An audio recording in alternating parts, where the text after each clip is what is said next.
this is Renee from Meadowlark Mystic, and I was in the middle of shooting my video for my November wrap-up and it stopped, so I'm trying to go back and start over again. So here is my, I guess I should just do this standing up. Here's my November collage. I think I can see most of that. And then my November setup. And new moon. Some readings that I did. This was the election reading that I had to put in November because I didn't have room. I did a really beautiful reading about taking my time back in terms of social media. And so what I've decided is I'm not going to be on Instagram right now for the foreseeable future. And so this was the reading I did for that, what it means for me, what it means for others, and the result. And it was a really beautiful reading.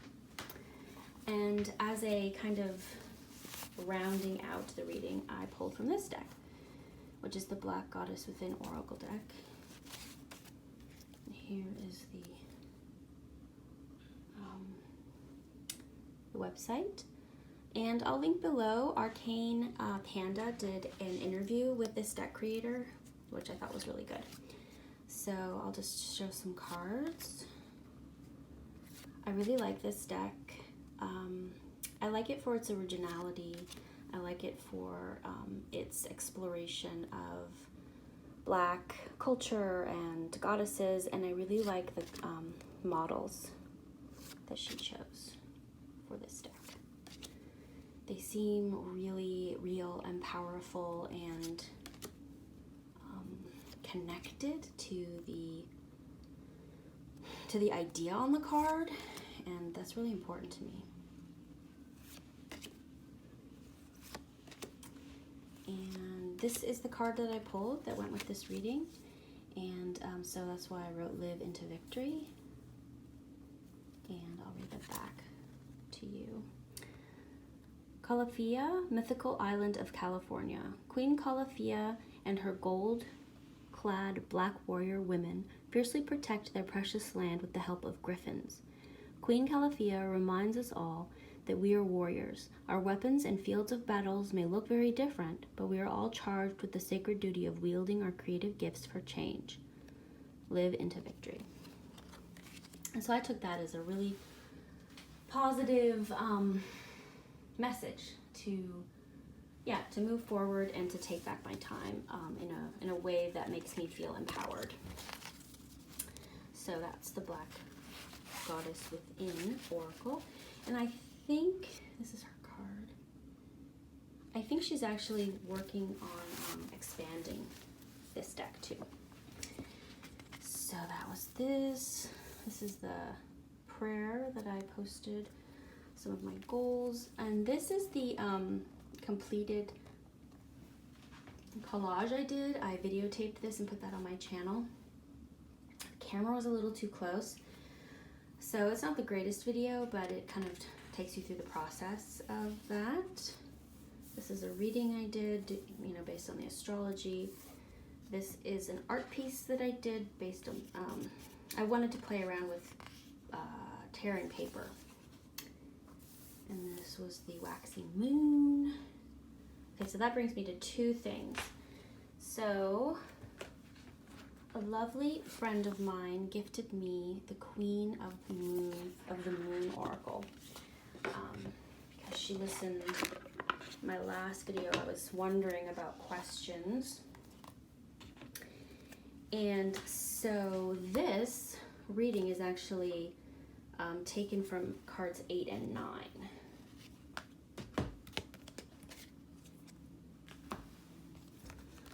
So we have,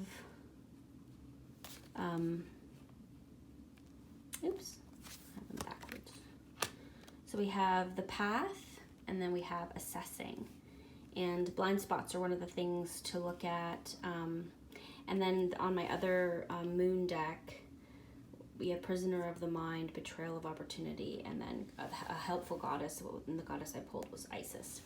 So I've really been enjoying this Queen of the Moon. I do not shuffle it. I keep it in its order so that I can pull the cards out. I might turn it, you know, into more of an oracle at some time, but for right now I'm using it strictly based on the sign. The moon phase that we're in, and I've really been enjoying that. Okay, so that's this one. And then recently, as you can see from this printout, I got this deck back, the Mother Wisdom deck. And that's by. I had gifted it, well, I had loaned it to my friend because she was kind of going through a rough time with her kids. And I'll just flip through this. I really, really like this deck. I really like the art style. I like the different categories. I have the Goddess deck, and I like that too, but for some reason this style of art kind of speaks to me a little bit more. This deck is out of print, I think, right now, but you know, it'll probably come back. I love this card so much. I like this, how there's a lot of diversity in this deck. You know, it's not all goddesses, obviously, you know, Queen Victoria, and sometimes the, you know, the people that they included, I'm kind of like, really? But overall, I really like it, and I find it very inspiring. It kind of, yeah, it gets me thinking, and I like that a lot. Where's that card? I wanted to show a card because Queen Aset did a video on Kali, because the Kali Oracle, I guess, is going to be released soon. And, oh, here. And here is this deck's depiction of Kali. And I like it. I like, yeah, I think it does speak to her essence. I think it does speak to the different aspects of her, and I appreciate that in a deck like this. So that is the Mother Wisdom. So this is my setup for December. Let me move this. It's very sparse compared to a lot of my other setups. I think I was just feeling kind of burned out from all the, I don't know, you know, the just so much information. I've just been feeling really overwhelmed with the amount of information. December is extremely busy in our family, both for birthdays and celebrations and all that, but I have decided this December to really pull back and hibernate more than I ever have before. So even though it's very busy, a lot of this I'm just going to be sending gifts. I'm not going to be seeing a lot of people. So that's my December setup, and I guess I'll save the rest of December to show you since we're talking about November. Okay, so let's see. I did this. I don't think the whole thing can, well, maybe the whole thing is in the shot. I saw this online and I really liked it. So it's a circle, and inside the circle is everything that I'm responsible for, and then all around the outside of the circle are things that I'm not responsible for. So it's obvious, right? But it's also really helpful to actually sit down and write down the things that bother you, the things that maybe you shouldn't take on board, and then also recognize the things inside of the circle that you absolutely should take on board and you absolutely should make a priority. So that was an interesting exercise. What else? So I guess I should go with the books I've been reading. I've read so many books, and that was another reason why I wanted to take back my time, was that I wasn't reading, and I haven't been reading for a while, for several years, and that's not okay with me, because reading is really important to me.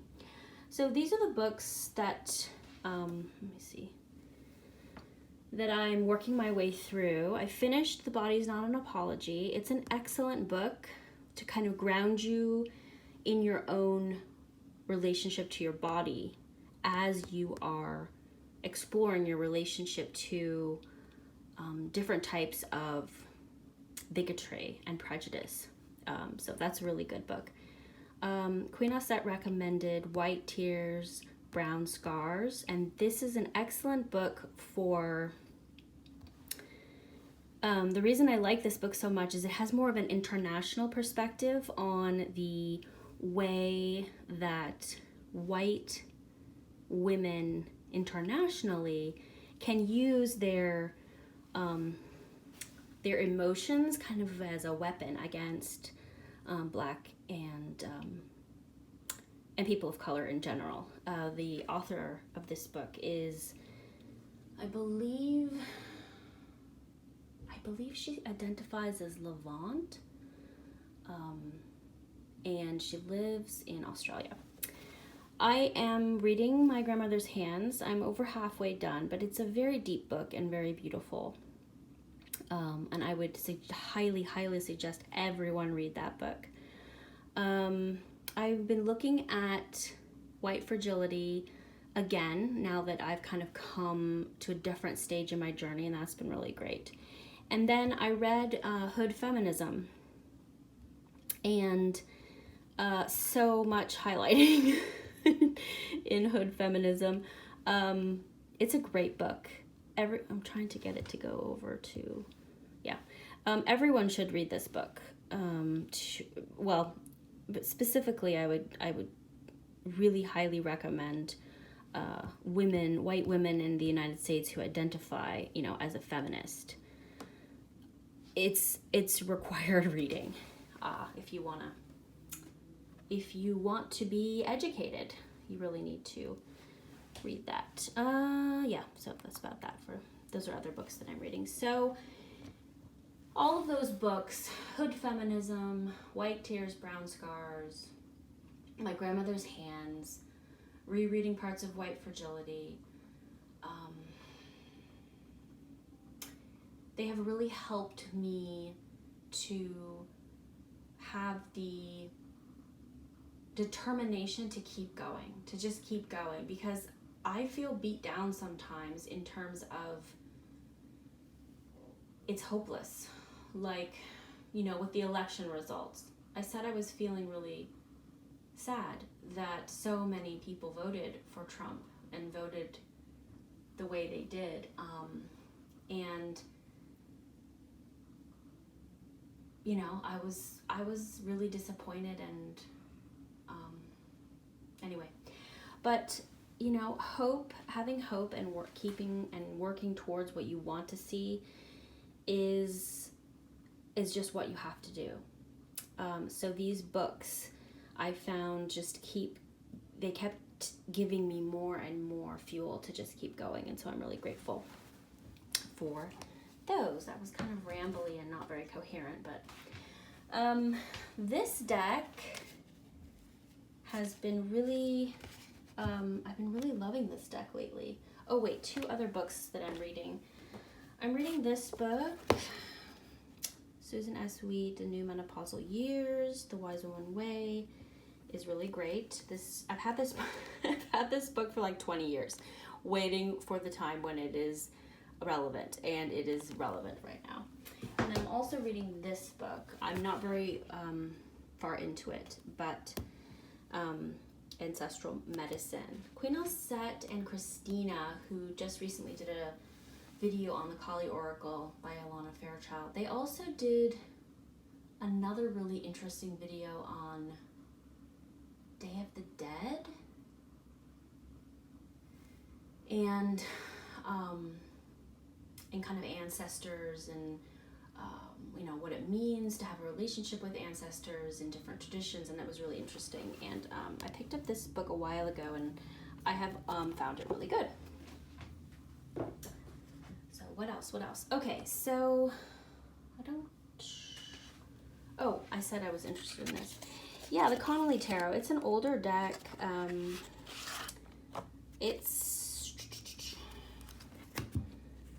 I just, I guess I'm really enjoying it's got a 1988 vibe to me, with the color palette and everything. And I picked it up for a reading that I was doing, and I just really like it. I've said before that this 10 of Cups, which it was funny, the 10 of Cups and the 10 of Pentacles came up on that Tarot on Tarot reading I did. And I like this depiction because I think of this as my inner child. So like things, you know, they seem so happy, but the inner child is like straddling the rainbow and kind of like, wait a second, things are not going to stay this way. So I like how this deck has different, you know, different depictions of the cards. I mean, you can still easily read it with the Rider-Waite meanings if you want. But, and it's kind of got that storybook. I love this 10 of Swords. Kind of got that storybook feel to it. Kind of a fairy tale. So, and I love how he's planting an acorn. So that is the Connolly Tarot. An oldie but a goodie. I've been loving that deck. And, so, okay, so the last thing, I think this is the last thing I want to talk about, is, it's kind of complicated to explain, but it's this combo by John Matthews, and the art is by Will Kinghan. So, the Walking with the She is came out first, and that is, it was kind of a two-parter. So if you get the book Walking with the She, then you'll get these two decks. You'll get this deck. Actually, I'm just gonna take this out for a second. You'll get this deck and you'll get this deck. So I'm gonna turn it over so you can see what the back says. Here it's a little more clear. So the moon of the moon oracle of the She is is this deck, and then the She oracle of the running hare is this deck, and you can see the three hares. Goes like that, okay? And then this deck, or this book, comes with two decks as well. You get the Vision of the She manual, which is, I guess, the Vision of the She manual. And it has the She Oracle of the Sun. That's this deck, the backs. And then the bottom one is the Walking, no. And then this deck, this deck is the She Oracle of the Waters, this one. So you have Sun, Waters, this turns into air, and this is the Earth. I hope those are on there. So I haven't seen anyone talk about these decks. It is a little tricky to figure out, you know, what's what, but I was gonna do a really quick flip through of these because there's not much on them. So this is the Moon Oracle of the She, I guess, and this is the air element. So I was just going to, these are not in order because I've used this deck already. And it's going to be quick because I have a lot of cards to go through, but you can stop it if you want. I love this art. I love what John Matthews has to say about it. This is deeply spiritual for me. My art that I do when I'm just like doodling is very reminiscent of this. So it seems to key into a part of my subconscious and maybe even past life stuff. And so I just really, really resonate with this deck a lot. And I just wanted to share it because it doesn't get a lot of love. The cardstock is thin, but not terrible in any way. And luckily all 4 decks are the same size, so you can combine them. So that was the Moon Oracle of the She, and now this is the She Oracle of the Running Hare. So, and I love this too so much.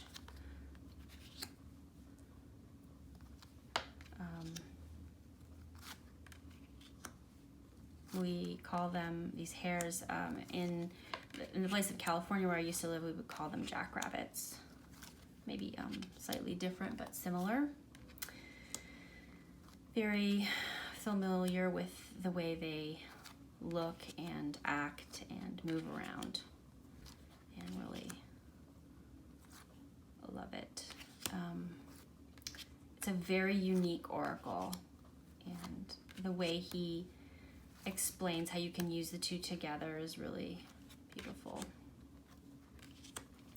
Okay, so that is the She Oracle of the Running Hare, and then I will do a flip through of, this is the She Oracle of the Sun, and this is in order because I haven't used it yet, but now it's going to be out of order.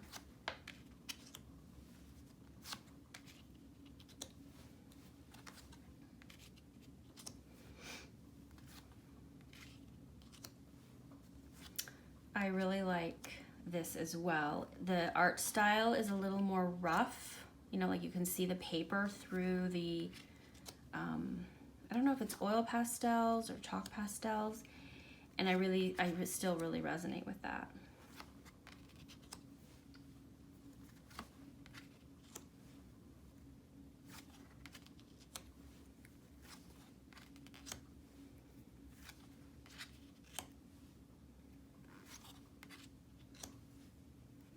This is a really cool card.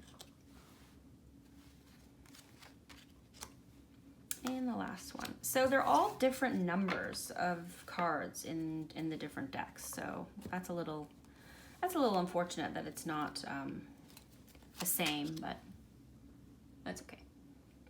So this is the She Oracle of the Water. So this would be the water element.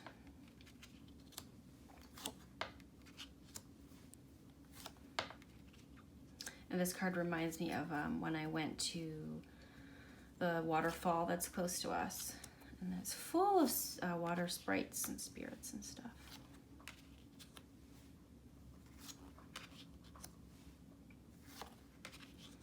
This card stock on the last 2 is a little bit tiny. It feels a tiny bit thinner than the other 2. So that's a little unfortunate because it was already thin.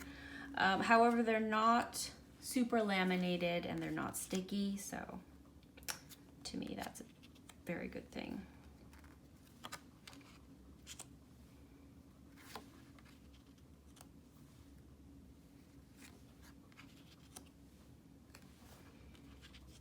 Okay, so that and combined, this is what they look like. It's a big honkin' of a deck. I'm not exactly sure how many cards would be in it, but as I said, it's all the same size, and it would be a deck about that big. So I wanted to share that, and I shared the books. I haven't really been doing any art except my collage that I already showed. These 2 guidebooks that go with it's kind of like 4 guidebooks because it's 4 decks. They're really good. They're really interesting.